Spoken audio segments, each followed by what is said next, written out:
So just a little, well, just say something. Give me 30 seconds on what James Langford said. I want to talk about your good op-ed piece in the Journal today. But weigh in for me on this. You don't want another 15 million illegals crossing the border. The country, we shut the border. It was a great achievement by Mr. Trump, and the voters loved him for it. Yeah, and Democrats and Republicans had worked together on these 6 appropriations bills, the funding for DHS. This is all performance art, Larry, because as you said in your riff, this won't affect the funding for ICE at all. This is going to affect FEMA and the Coast Guard and the Secret Service. So I'm hoping I understand the White House and some of the leadership are working through a path that Senator Langford discussed. But it's silly, and I think the American people are sick and tired of these games and the shutting down the government. And that's why I voted to pass these 6 bills. And I'm never going to vote to shut the government down. It's bad practice. It's bad business. Yes, indeed. So, Senator, to your op-ed piece, good piece. Let me focus on the ACA, Obamacare. I thought that the Obamacare subsidies, which were expiring, were going to be the make-or-break issue in this continuing resolution. All right, it turns out we're on immigration and deportation and so forth and so on. So what's happening to these subsidies? You bemoan the fact that they're too large. They should be capped. They should be limited. I couldn't agree with you more. You're spot on. What's the state of play on these Obamacare subsidies?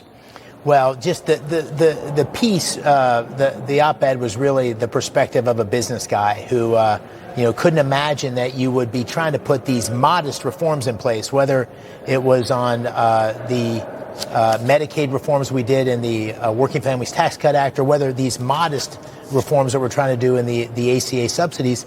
And you have the Democrats saying that these are horrific. They're going to do terrible things for our healthcare industry, which just is incredible. And the truth of the matter is that those subsidies were put in place because of COVID, and they were going to be the Democrats voted to extend them, where somebody making $500,000 a year would continue to get subsidies. There's a lot of fraud. And so Republicans are trying to, some of us at least, are trying to negotiate a much reformed version of that. And those conversations are underway. But some people in Pennsylvania, their premiums are going to go up by 20, 30, 40%. Those are people that are living paycheck to paycheck. Those are the people we want to protect. We don't want to protect people that are making $500,000 a year from the subsidies. They shouldn't get the subsidies.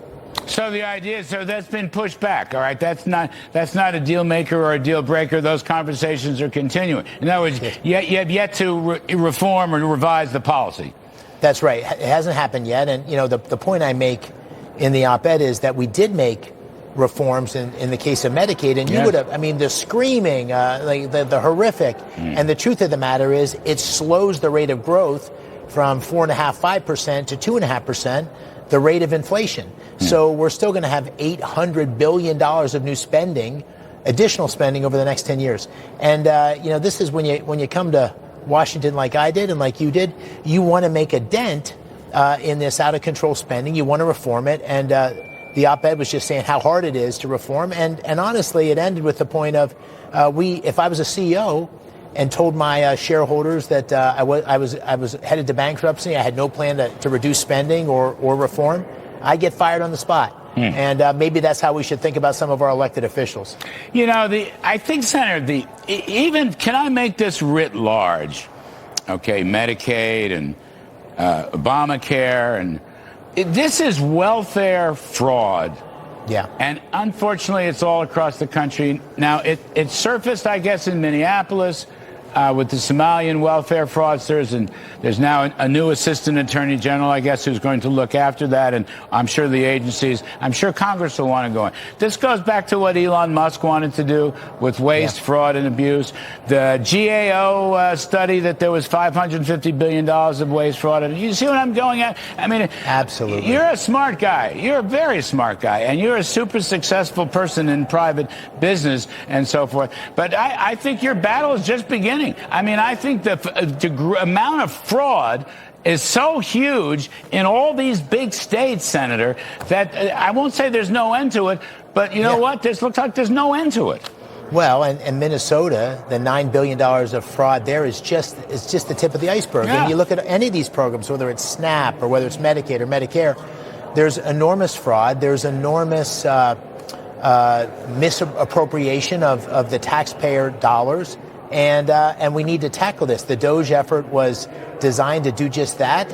It didn't go probably as far and as effectively in some areas as we would like, but we can't lose the fight.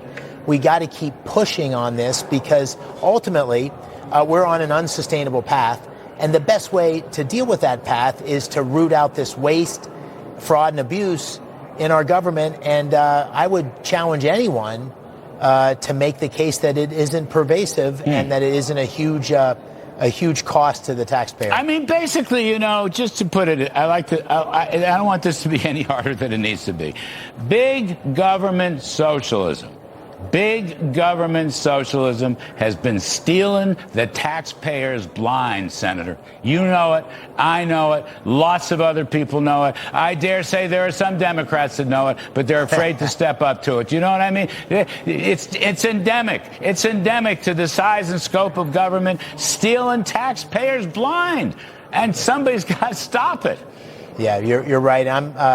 And I'm coming as someone who campaigned, and you know this, you followed the campaign as someone who wanted to shake up Washington. And I think just keep putting the light and the lack of compromise on these things is what we need people to do. And so whether it's term limits to get people out who have been here forever, or whether it's cutting back on this enormous fraud, or having the reforms in these programs we need, I think we need to have a change mindset. And that's what President Trump has done, which I give him all the credit for. It's a change mindset. It's not good enough, and we need to make radical change to make it better. Yeah, you got to be transformative. You're a good man, Senator Dave McCormick, great state of Pennsylvania. Thanks, we appreciate it very much. Take care. Talk soon.